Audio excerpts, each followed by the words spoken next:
மக்களவையில் ராகுல் காந்தி பேசிய காட்சிகளை பார்த்து வருகிறோம். ராகுல் காந்தியினுடைய பேச்சுக்கு பாஜக அமைச்சர்கள் பிரதமர் மோடி உட்பட எதிர்ப்பு தெரிவித்து வருகின்றனர். இங்கு யார் என்ன பேசினாலும் அதனை எதிர்கொள்ள தயார் என்று மோடி குறுக்கிட்டு பேசியிருக்கிறார். மக்களவையில் காரசார விவாதம் என்பது நடைபெற்று வருகிறது. 18வது மக்களவை கூட்டத்தொடர் நடைபெற்று வரக்கூடிய சூழலில் எதிர்க்கட்சித் தலைவராக இருக்கக்கூடிய ராகுல் காந்தி மக்களவையில் உரையாற்றி வருகிறார். பாஜகவுக்கு ராம ஜென்மபூமி பாடம் கற்றுக் கொடுத்திருப்பதாக மக்களவையில் சிவன் படத்தை காட்டி ராகுல் காந்தி பேசியிருக்கிறார். மோடி ஆட்சியில் தங்களை இந்துக்கள் என்று அழைப்பவர்கள்தான் தாக்குதலில் ஈடுபட்டு வருவதாகவும் ராகுல் காந்தி குற்றம் சாட்டியிருக்கிறார்.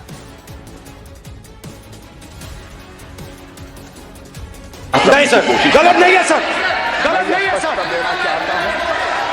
गलत नहीं है सर।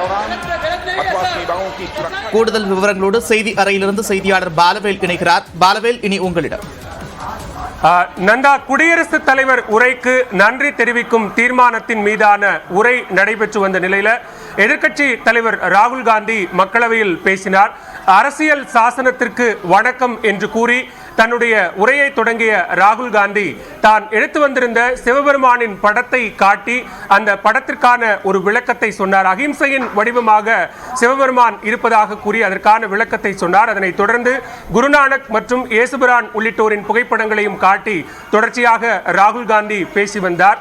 ராகுல் காந்தி பேசி வந்த நிலையில் கடந்த 10 ஆண்டுகளில் தலித்துகள் மீது, பழங்குடியினர் மீது தாக்குதல் நடத்தப்பட்டிருப்பதாகவும் அரசியல் சாசனத்திற்கு அச்சுறுத்தல் விடுக்கப்பட்டிருப்பதாகவும் ராகுல் காந்தி பல்வேறு அடுக்கடுக்கான குற்றச்சாட்டுகளை முன்வைத்தார். குறிப்பாக எதிர்க்கட்சியினர் மீது நடத்தப்பட்ட தாக்குதல், அமலாக்கத்துறை நடத்திய விசாரணை தொடர்பான பல்வேறு விஷயங்களையும் அவர் பட்டியலிட்டார். தான்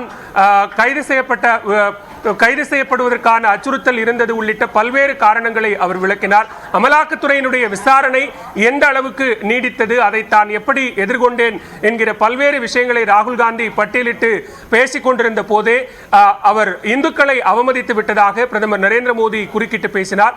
அதனைத் தொடர்ந்து உள்துறை அமைச்சர் அமித்ஷாவும் ராகுல் காந்தி மீது நடவடிக்கை எடுக்க வேண்டும், அவர் அவை விதிகளை மீறி தன்னுடைய பேச்சில் பல்வேறு விஷயங்களை குறிப்பிட்டிருக்கிறார், அவர் மீது நடவடிக்கை எடுக்க வேண்டும் என சபாநாயகர் ஓம் பிர்லாவிடம் கோரிக்கை வைத்தார். அதே நேரத்தில் ராகுல் காந்தி தான் பேசுகிற போதே தன்னுடைய கருத்துக்களை பேசவிடாமல் தடுக்கக்கூடிய வகையில் தன்னுடைய மைக் தொடர்ந்து ஆஃப் செய்யப்படுவதாக ராகுல் காந்தி குற்றம் சாட்டினார். அதற்கும் சபாநாயகர் ஓம் பிர்லா விளக்கமளித்தார். இதனைத் தொடர்ந்துதான் தற்போதும் ராகுல் காந்தி பேசி வருகிறார். மிக குறிப்பாக அயோத்தியில் ராமர் கோயில் கட்டிய விவகாரத்தில் அங்கு இருக்கக்கூடிய அயோத்தி மக்களுக்கு மிகப்பெரிய தீங்கு இழைக்கப்பட்டிருக்கிறது.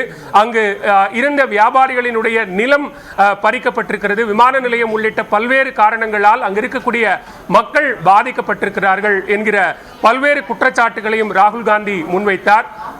அதே நேரத்தில் ஃபைசாபாத் மக்களவை தொகுதியினுடைய உறுப்பினருக்கும் அவர் தன்னுடைய வாழ்த்தை தெரிவித்தார். ஒருவேளை பிரதமர் நரேந்திர மோடி வாரணாசியில் போட்டியிடாமல் ஃபைசாபாத் தொகுதியில் போட்டியிட்டிருந்தால் அவர் தோல்வியுற்றிருப்பார் என்கிற ஒரு காட்டமான விமர்சனத்தையும் ராகுல் காந்தி முன்வைத்தார்.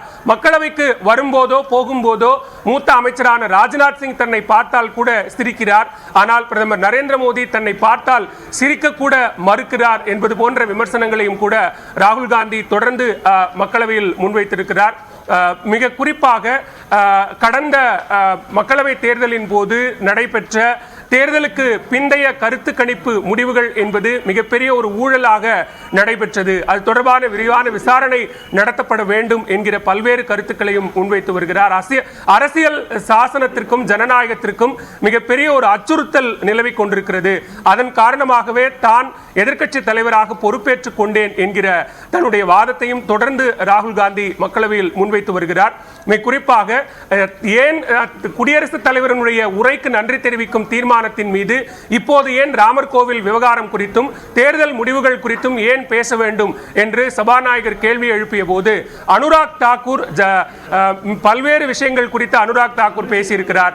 சனாதனம் குறித்தும் எதிர்க்கட்சிகளினுடைய ஆட்சி குறித்தும் பல்வேறு விஷயங்கள் குறித்தும் அவர் பேசியிருக்கிற போது அவருக்கு பதிலளிக்கக்கூடிய வகையில் தான் பேச வேண்டும் என ராகுல் காந்தி தொடர்ச்சியாக பேசிக் கொண்டிருக்கிறார்.